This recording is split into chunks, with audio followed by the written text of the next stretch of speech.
Hey everybody, Jerez, Jesse Montaño, ringside here after the Avalanche defeat the Minnesota Wild 2-1. It took overtime to do it, Jesse, and the Avalanche improved to a 26-6-0 record at home. It was kind of a game that lacked a little bit of flow, a lot of penalties early, and just as Jared Bednar mentioned, a lot of neutral zone play, right? So I guess what are your thoughts on tonight's game and just the Avalanche's ability to persevere and still get the 2 points tonight?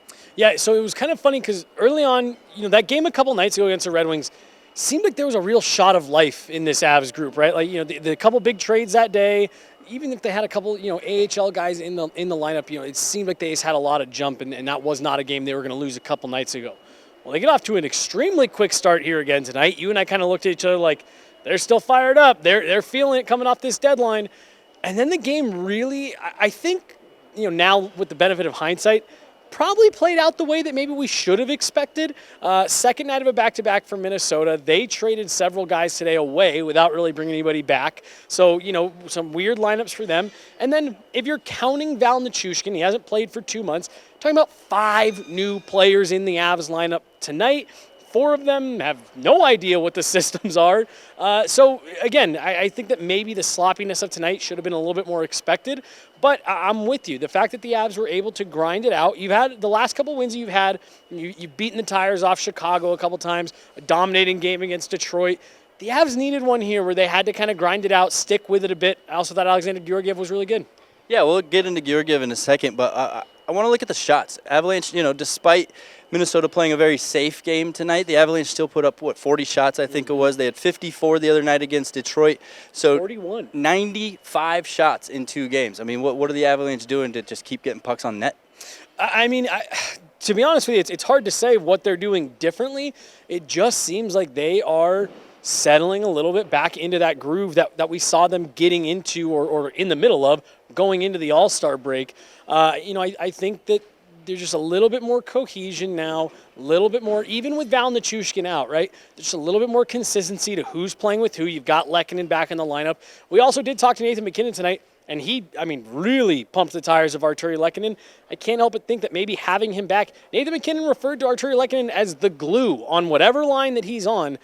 So the fact that we're seeing an uptick in offense, really it seems like whatever line Lehkonen is on, scored a goal again here tonight, that could be part of it. But again, I just think that they're settling down a little bit more, settling back into their systems, and again, just a little bit of consistency in who they're playing with.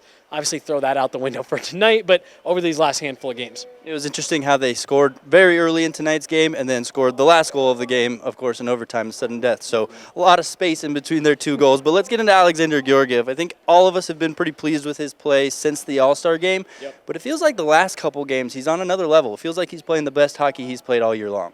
I think the last time you and I had this kind of conversation, or maybe it was on the pod, we were saying he needs to be able to make one more save than the other guy, right? Find that one extra save that the guy on the other end can't make. And I'm with you. I think that's what he's been doing these last few games. And they've been big saves, timely saves, key moments of the game. Makes a save on a penalty shot here tonight.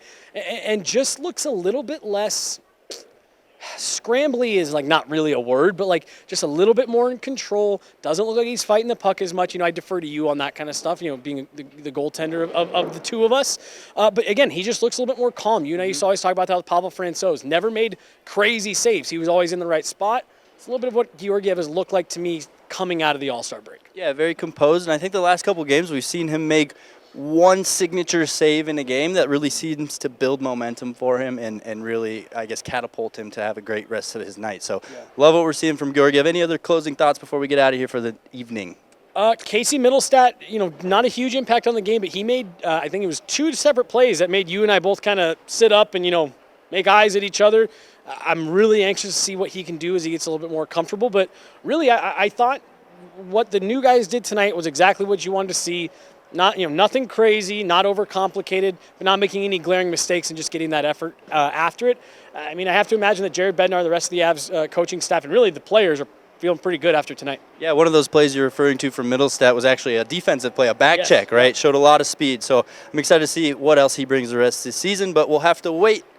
But for now, that's all for us from Guerilla Sports. We'll be back, of course, Next week, heading to Canada, Jesse will be there every step of the way as usual with a smile on. Got a new This Is Fun episode with Avalanche, the voice of the Colorado Avalanche, Connor McGahey, dropping tomorrow morning. So make sure you check that out as well.